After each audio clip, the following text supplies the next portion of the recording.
네, 오늘의 특징주 살펴보겠습니다. 밤사이 최고 하락한 종목으로는 유전 탐사 및 개발 기업인 아파치, 빅토리아 시크릿의 엘브랜즈, 그리고 중국의 온라인 여행 전문 업체 트립닷컴 등이 보이고요. 최고 상승 종목들에는 전기 및 가스 공급 업체 에디슨 인터내셔널, 석유 기업 시마렉스 에너지, 그리고 석유 및 가스 시추 장비 제조 기업인 내셔널 오일웰 바르코와 마라톤 오일 등이 보입니다. 네, 오늘의 첫 번째 종목은 스트리밍 비디오 기기 업체이자 셋톱박스에서 플랫폼으로 진화한 기업 로쿠의 소식입니다. 2017년 9월 28일 처음으로 증시에 등장했을 때 로쿠의 주당 공모가는 14달러였는데요. 15.78달러의 거래가 시작됐었죠. 당시에 보유한 활성 계좌는 1,510만이었고 이용자당 평균 매출은 11.22달러였습니다. 그리고 2년이 지난 지금은 2배 이상 늘어난 3,230만 활성 계좌를 보유하게 됐고요. 이용자당 평균 매출은 2배 증가한 22.58달러에 달합니다. 또 지난 9개월 동안의 매출은 121% 증가한 7억 1,800만 달러를 기록했습니다. 또 지난 금요일 종가 기준으로 로쿠의 주가는 올해 들어 423% 올랐는데요. 지난 1년간 312% 상승했습니다. 하지만 투자은행 모건 스탠리는 이 기업의 놀라운 주가 상승이 거의 끝나가는 단계라고 여기는 것 같은데요. 2020년 선장 둔화 가능성을 언급하면서 주가 등급을 비중 확대해서 비중 유지로 하향 조정하면서 주가는 15% 이상 급락했습니다.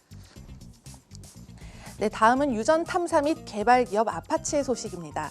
오늘 WTI 유가의 반등으로 다른 석유 기업들은 주가가 모두 상승했지만요. 아파치는 그 혜택을 보지 못했는데요.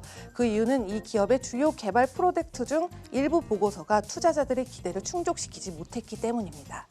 아파치의 경영진은 지난 몇 년 동안 회사의 운영을 건 2가지 개발 프로젝트에 주력해왔는데요. 그 첫 번째가 퍼미안 분지의 알파인 하이 유전이고요. 두 번째가 수리남 인근 해안의 해저 유전으로 이 두 곳은 다른 기업들이 성공한 유전들에 인접한 곳으로 기대가 큰 프로젝트입니다.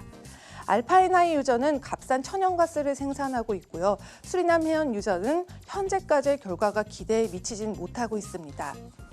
엑소모빌은 수리남 인근 가이아나 해역의 유전 개발로 대성공을 거뒀었지만요. 이번 발표로 주가는 12% 이상 하락했습니다. 네, 이번 소식은 에너지 전문 기업 맥더모트 인터내셔널입니다. 지난 8일 맥더모트와 포스코 인터내셔널이 미얀마어로 황금이라는 뜻의 쉐 가스전의 3단계 공사를 위한 개발 기본 설계 계약을 체결했었죠. 또 맥더모트와 계약을 체결한 현대중공업은 신규 압축 플랫폼과 브릿지 링크, 기존 플랫폼 개조 등의 기본 설계 업무를 수행하기로 했습니다. 이는 우리 기업이 미얀마 정부로부터 가스 채굴권을 확보해서 탐사부터 시추를 비롯한 생산과 판매까지 진행하는 건데요.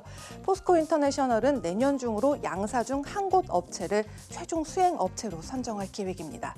그리고 이일 맥더모트는 35%가 넘는 채권자들과 내년 1월 15일 만기가 돌아오는 채권을 2024년까지 지불 유예하기로 합의했다고 밝히면서 맥더모트의 주가는 9% 이상 상승했습니다.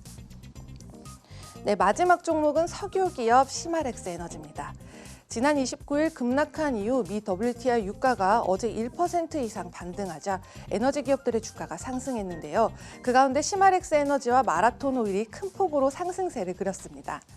이번 주 5일부터 오스트리아의 비엔나에서 오펙 회원국들과 러시아를 비롯한 비회원국의 미팅이 예정돼 있죠. 이번 미팅에서 사우디아라비아는 추가 감산을 요청할 것이라고 전했습니다.